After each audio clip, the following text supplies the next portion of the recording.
I think that I may be the voice of my generation. Woo! Or at least a voice of a generation.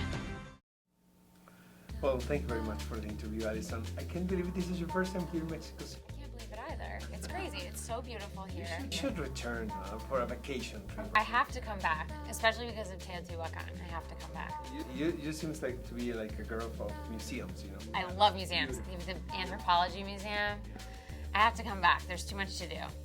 Art also. Yes, of course. How can you explain the appeal of a TV show all over the world? It's so New Yorker. I know. It's always surprising to me, but I think the show is so specific about covering these 4 women that there are a lot of things about each of them that everyone all over the world can relate to. So it's not just you have to live in New York in order for it to feel familiar. You can kind of just, as long as you live in the world somewhere, you'll be able to relate to something that one of them goes through. And I also think that for people who don't live in New York, it's a really fun way to imagine what it would be like to live there.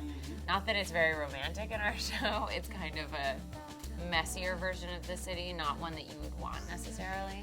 But it's a very realistic picture of what it might be like. Yeah, exactly. And I've heard people who say that they were going to study abroad, and so their friends told them to watch Girls so that they knew what to expect when they got to New York. Like the worst case scenario, you know? Kind of, although it's kind of common. Like, Hannah's apartment is pretty big compared to most of the apartments my friends have. And Marnie's is smaller, so it's somewhere in the middle, probably. This is my opinion. I have been a follower of the TV show. No, I think it's a groundbreaking show because it tackles subjects that you don't see often in television.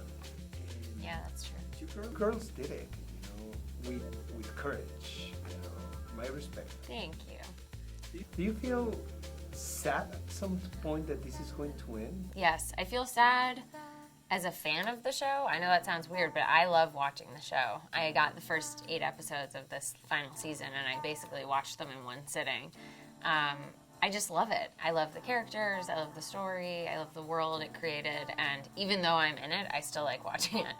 I'm also sad just personally because this has been my whole adult life, and it's been such a pleasure to be part of this family, to go to work with these people every day for 6 years, and we've become really, really close. So it's impossible for me to imagine my adult life without Girls in it and without Marnie in it.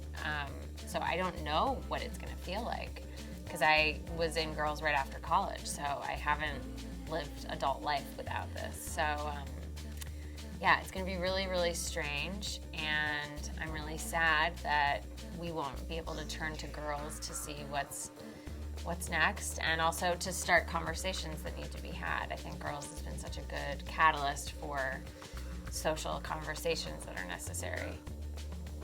It's funny that the show is going to end at this time. Do you think so? Because a lot of people are talking about everything that's happening right now. Right. I know. Although it is kind of hard to imagine Girls being on television in the midst of all of this without one of us going into the government, so that can become part of the storyline. And the only person who can do government work is Shoshana. And as funny as that is to imagine, I just think maybe it's the perfect time. Maybe it was a TV show for an Obama-era America. And now we'll wait for someone to do something similar but different. But I think it's very soon to talk about this. But maybe it can be a movie. Oh yeah, Lena talks about it a lot. I can't tell how serious she is. I'm very serious. I want to do a movie. I think we should all come back together. I have to believe that we're all going to be back together at some point. I can't just say, it's over, that's it. I know that our crew won't be back together. That's sad enough. I love our crew so much. But the fact that 4 of us wouldn't work together again is very strange. Like, again, as I said, it's just really hard for me to picture. Last question. Do you think Peter Pan lied? My God.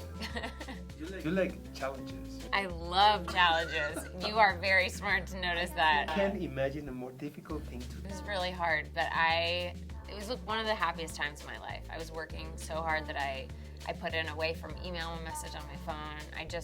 I was like a machine. I was so focused and had such a routine every day, which as an actress, you don't really get to have a routine. And, I'd wake up, I'd do like vocal warm-ups, I'd do a physical warm-up, I had my breakfast, I went over my notes for the day, and then I'd fly for an hour, and then I'd do rehearsal for the day, and then I'd fly for another hour at the end of the day, go home, make my dinner, take a bath, watch the tape from the day before, and give myself notes. And it was just like, I loved it. I was so tired and bruised from flying into things. Like I fly into a rock or something, or Christopher Walken, I flew into him once. But I didn't care because I was so happy. That's why I love on Girls whenever they give me something I need to learn how to do. Like they had Marnie knitting once and playing guitar, and I was a SoulCycle instructor, but they cut it. So I learned how to be a SoulCycle. I just love learning new tricks for my work. You should come back to Mexico City. Love to come back to Mexico. Thank you very much. Muchas gracias. Muchas gracias. Corte.